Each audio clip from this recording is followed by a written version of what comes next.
All right, let's dive into one of the most daring, most audacious hostage rescue missions in history. This is a story that has everything: high-stakes diplomacy, military genius, and just unbelievable bravery. We're talking about the raid on Entebbe. I mean, just think about that for a second. How on earth do you even begin to tackle a problem like that? It seems completely impossible. Well, in the summer of 1976, Israel was faced with that exact question. And their answer, well, it would become the stuff of legend. To really get how they pulled it off, we've got to go back to the very beginning. So, where does this all start? Well, it begins high up in the sky on what was supposed to be a totally normal, routine flight. It's June 27th. Air France Flight 139 leaves Tel Aviv, headed for the beautiful city of Paris. It makes a totally standard stop in Athens to refuel and pick up some more people. But hidden among those 58 new passengers were 4 individuals who had a very, very different destination in mind. You know, just moments after taking off from Athens, that holiday mood on the plane, it just vanished. It turned into absolute terror. So who were these hijackers? Well, you had this mix. 2 were from the Popular Front for the Liberation of Palestine, and the other 2 were from a German far-left group, the Revolutionary Cells. They were armed, they were determined, and they took control of the entire plane. And just like that, 260 people, passengers and crew, were suddenly pawns in a terrifying international crisis. The plane didn't go to Paris, of course. It was diverted to Benghazi in Libya for refueling. And this is where we get our first piece of incredible quick thinking. A passenger, Patricia Martel, faked a medical emergency, a miscarriage. The hijackers let her go, and once she was safe, her story gave the world, and more importantly Israel, the first real details of what was happening. Okay, so from Libya, the plane takes off again. It heads even deeper into Africa, to a final destination that absolutely nobody saw coming. After being in the air for over a day, the plane finally touches down at Entebbe Airport in Uganda. Now look at that map. That is a staggering 4,000 kilometers away from Israel. The big question on everyone's mind was, why? Why Uganda of all places? Imagine the relief you'd feel seeing soldiers surround the plane. You'd think we're saved, but that relief just evaporated. It turned into pure horror. As one of the hostages later said, the Ugandan military wasn't there to help them. No, they were there to welcome the hijackers, to give them supplies, to give them backup. The hostages weren't just hijacked anymore, they were now prisoners of an entire country. And this is where the story gets even crazier, because there's this whole backstory of betrayal. Uganda's dictator, the infamous Idi Amin, had actually once been an ally of Israel. Get this, the Israeli military had even trained him as a paratrooper. But when Israel later refused to sell him certain weapons he wanted, that friendship just soured completely. He became a bitter enemy, teaming up with Israel's foes, and was now actively helping these terrorists. So now the hijackers are on friendly ground, protected by the Ugandan army. They're safe, and they finally show their hand. Their demands were huge. They wanted 53 militants freed from prisons around the world, most of them from jails in Israel.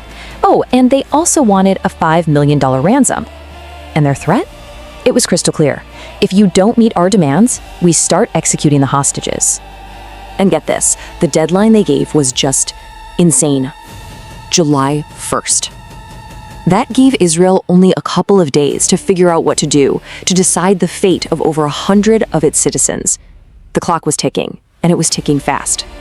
Now, Israel has this famous policy, right? They don't negotiate with terrorists. But here, they played it smart. Publicly, they said, okay, let's talk. But it was all a brilliant move to do one thing: buy more time. And it worked. The hijackers, thinking they had all the power, extended their deadline to July 4th.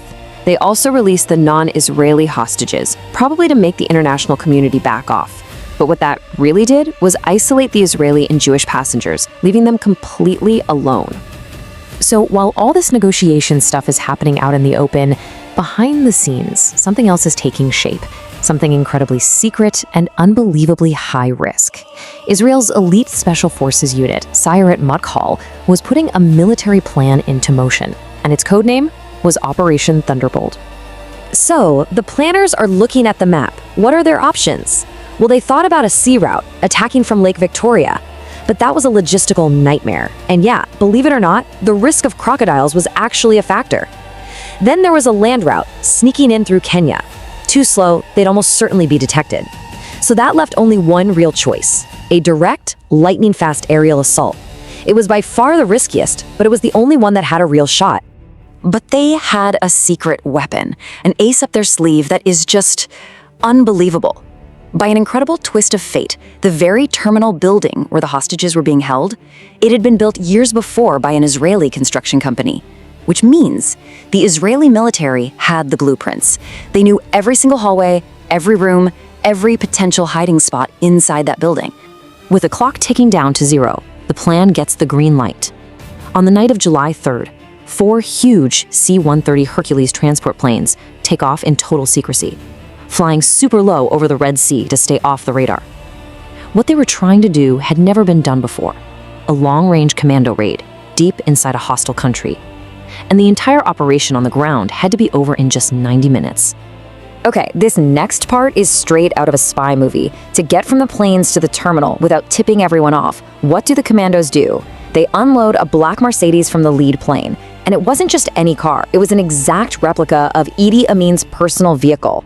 The plan was to just drive right up to the terminal, making it look like the dictator himself was arriving for a surprise visit.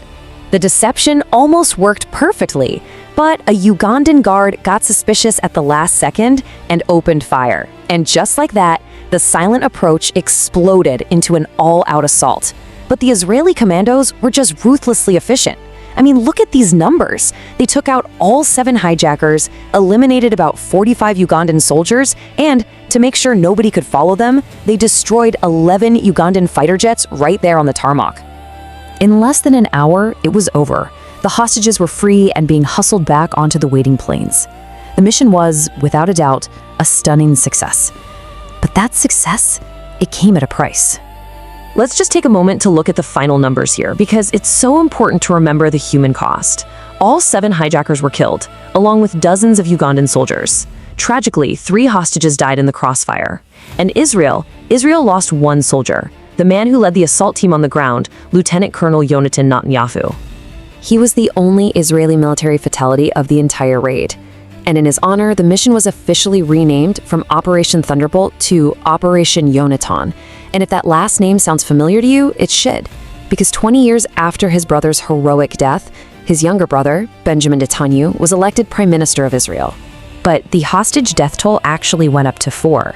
An elderly woman named Dora Bloch had gotten sick and was taken to a local hospital before the raid happened. After the Israeli forces were long gone, Ugandan officers, furious and humiliated, dragged her from her hospital bed and murdered her. It was just a final act of senseless, brutal revenge.